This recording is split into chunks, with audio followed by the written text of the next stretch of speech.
Welcome to This Explainer. As an expert genealogist, I spend a massive chunk of my life buried in paper trails. And usually, those trails tell a story of building, a family growing, wealth accumulating, the steady march of generations. But sometimes the archives reveal a sudden, devastating collapse. Today, we're looking at the latter. We're going to walk through a very specific, often sobering process, the meticulous reconstruction of a life using nothing but public records, city directories, and forgotten news clippings. It's a story of early promise, severe historical disruption, and ultimately, a tragic fracture. So, here's the haunting mystery we're tackling today. How on earth does a seemingly successful father of four just vanish? How does a man go from standing at the altar with this incredibly bright future ahead of him to literally slipping out the back door of a hotel, leaving his young children waiting on the sidewalk? By piecing together the paper trail of an Irish immigrant named Richard McDermott, we're going to reconstruct the exact timeline of this family's descent. Let's dive into the records. To understand the end, we really have to go back to the beginning. Like so many American stories, our archival descent begins with a hopeful and probably terrifying journey across the Atlantic. According to his naturalization records and later census data, Richard Francis McDermott arrived in the United States from County Cork, Ireland. He sailed aboard the RMS Coronia, arriving in New York in October of 1913. He was part of that massive wave of European immigration, just a young man ready to build a completely new life. And honestly, initially, the records show he was quite successful at doing exactly that. If we look at the city directories, we can actually track his early upward mobility. By 1917, he lands in Westfield, Massachusetts, specifically at the Bismarck Hotel. Looking at its handsome brick exterior and this rare interior shot of the bar, we can see exactly where Richard found his footing. He was employed as a wine clerk. This was a respectable, steady position in a really bustling establishment. He was cementing his place in the community. And the records show things just kept getting better. He was stepping right into what absolutely should have been his brightest chapter. In October 1917, Richard marries Mary J. Scanlon at St. Mary's Church. The local paper paints this vivid picture of relative prosperity and high style for the era. The article explicitly details Mary's gown. She wore this beautiful white georgette crepe with fur trimmings paired with a black velvet picture hat. It also notes the handsome gold lavalier and chain that Richard gave her. They even had a wedding breakfast right there at the Bismarck Hotel before taking off on an extended trip to Niagara Falls and Detroit. Returning from that grand wedding trip, the young couple moved into this exact home at 12 White Street, affectionately known around town as Uncle Pat's house. It was a spacious, multi-family dwelling, which meant they were immediately surrounded by this built-in network of extended family. This is where they began their own family, welcoming 3 boys, Richard, David, and John. From the outside looking in, the American dream was materializing perfectly for the McDermotts. But, as we genealogists know all too well, the tides of history can turn incredibly fast. You see, doing this work requires us to constantly cross-reference family events with broader historical timelines. Take a look at the stark transition here in the 1920 federal census.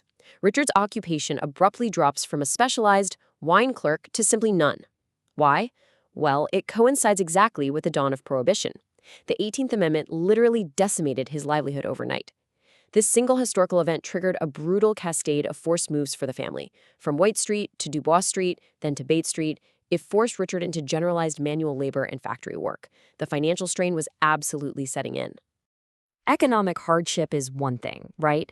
But the genealogical record darkens significantly in the spring of 1925, turning from a struggle for money into profound heartbreak. I really want to slow down here for a second because this brutally tight sequence of events is absolutely crucial to understanding what happens next. On May 10, 1925, Mary gives birth to a daughter, also named Mary. Just 16 days later, 16 days, on May 26th, the 32-year-old mother dies of a cerebral hemorrhage. Within the span of just over 2 weeks, Richard goes from joyously welcoming a new daughter to standing over his wife's casket in their living room on Bates Street. You can actually read the toll this took right in the daily paper, which announced the sudden loss to the community. Obituaries from this era are incredibly direct, and this one lays bare the impossible situation Richard was left in. Besides her husband, she leaves 3 sons and an infant daughter. Historically, this is the exact moment an unsustainable burden shifted. Richard was now an overwhelmed, grieving father, already reeling from the loss of his career, left completely alone to care for 4 young children. That included a fragile 2-week-old infant. The extended family, the aunts and uncles who had their own households to run, was suddenly faced with a massive, immediate caregiving crisis that they simply were not prepared for. And this is the tragic turning point where the historical footprint documents a family spiraling toward total collapse. The fallout cascaded so rapidly, the extended network tried, and ultimately failed, to absorb the shockwave. Richard's brother Thomas came up from New York to help, but directories show he soon retreated back to the city. The infant daughter and young John were sent away to an aunt and uncle in Lynn, Massachusetts. But then, tragedy struck again, when 4-year-old John was severely injured by a car. Family records indicate Richard traveled to Lynn, collected the insurance settlement from the accident, and brought John back. Eventually, with family support fading entirely, Richard moved his 3 boys into a solitary hotel room. It is so vital to just pause and contrast these physical environments.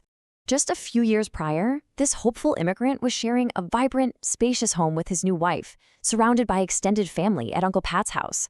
Now, the archives and family memories reduce him to a grieving single father, hiding his struggles, cooking breakfast for his sons on a hot plate in a tiny hotel room, trying to get them ready for school all by himself. The psychological pressure must have been immense. Which brings us to the devastating climax, a story passed down through the family.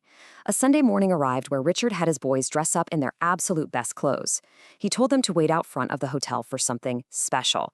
But as those boys waited on the sidewalk, Richard slipped out through the back door. He vanished. When it became painfully clear he wasn't coming back, young Richard Jr. was forced to call Uncle Pat for help. Ultimately, Catholic Charities had to intervene, a harsh but common reality for abandoned children in the 1920s, and the boys were placed in a foster home in Woburn. If you're looking for conclusive archival proof of this dark chapter, it's right here in this small, easily missed 1927 court clipping from the Westfield Valley Herald. It documents that Richard McDermott pleaded not guilty to the charge of neglect of his children. He was tracked down, forced to face the legal reality of what he had done, and left with this final, undeniable stamp on his public record. So, as we wrap up this explainer, we're left reflecting on a pretty difficult truth. Genealogy isn't always about finding royalty or discovering a famous, heroic ancestor. A lot of the time, it's about unearthing the raw reality of human struggle. We see how major historical events, like Prohibition, compounded by sudden, severe personal tragedy, can completely break a person. What legacy does a man leave when his final historical footprint is the abandonment of his own family? It's a heavy question, but one that reminds us of the profound fragility of family bonds and the haunting permanence of the public record. Thank you for joining me on this archival descent.